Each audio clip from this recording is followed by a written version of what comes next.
Hello, hello, hello. I'm back and thank you for joining me. Today is our second book of September, One of Us is Back by Karen M. McManus. It is book number 3 in the One of Us is Lying series. If you're unfamiliar with the series, it starts with 5 students going into detention at Bayview High School. By the time detention ends, one of them is dead.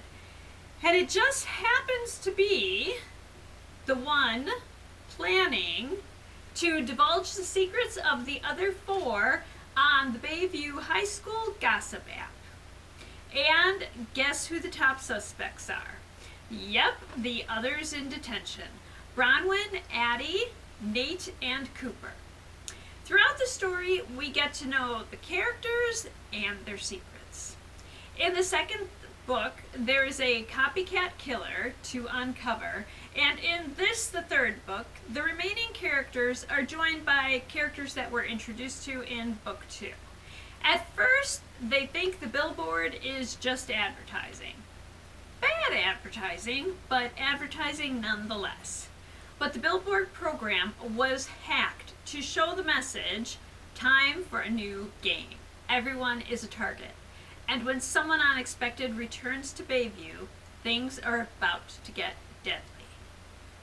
While this book isn't as fresh as the first book of the series, it provides background information to the story and is so good. What can you read for a similar experience? First up is the Clue Mystery Series, and the first book is In the Hall with a Knife by Diana Peterfreund.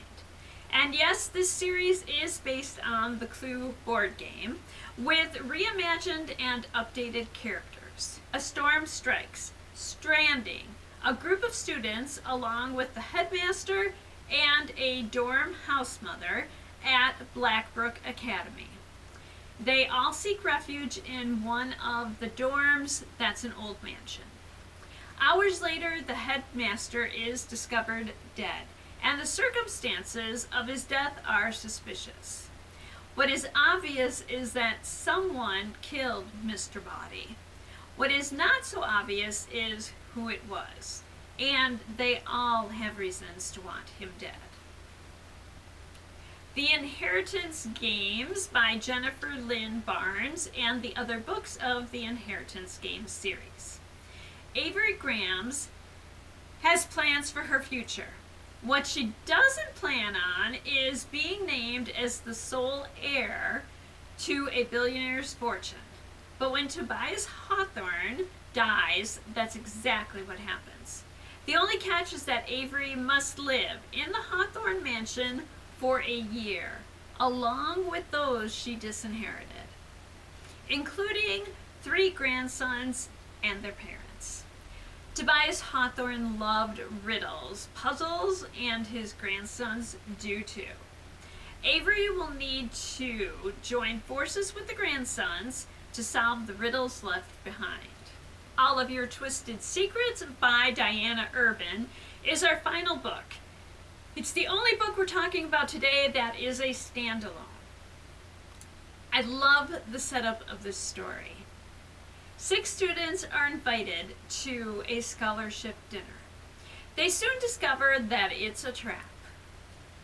They've been locked into a room with a note saying that they have an hour to pick someone to kill or all of them will die.